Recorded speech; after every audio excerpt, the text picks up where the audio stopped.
Nous allons voir dans cette vidéo comment représenter graphiquement une fonction affine. En prérequis, vous aurez besoin de savoir comment représenter graphiquement une fonction.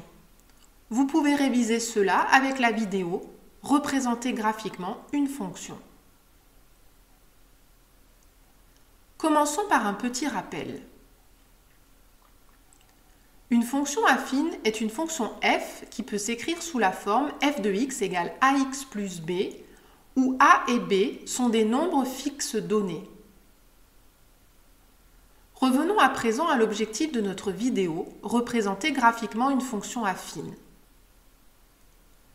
Nous avons la propriété suivante.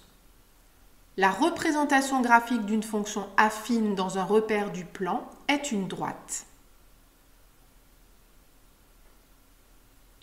Voyons tout de suite un exemple.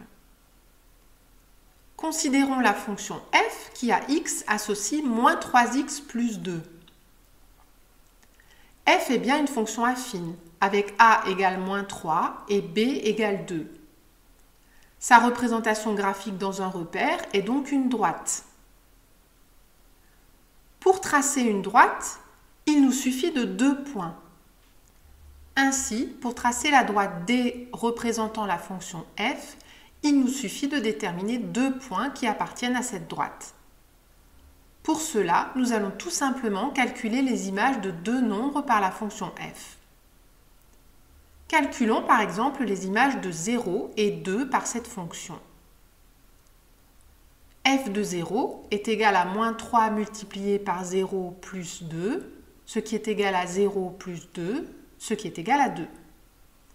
Ainsi, le point de coordonnées 0, 2 appartient à la droite D. F de 2 est égal à moins 3 multiplié par 2 plus 2, ce qui est égal à moins 6 plus 2, ce qui est égal à moins 4.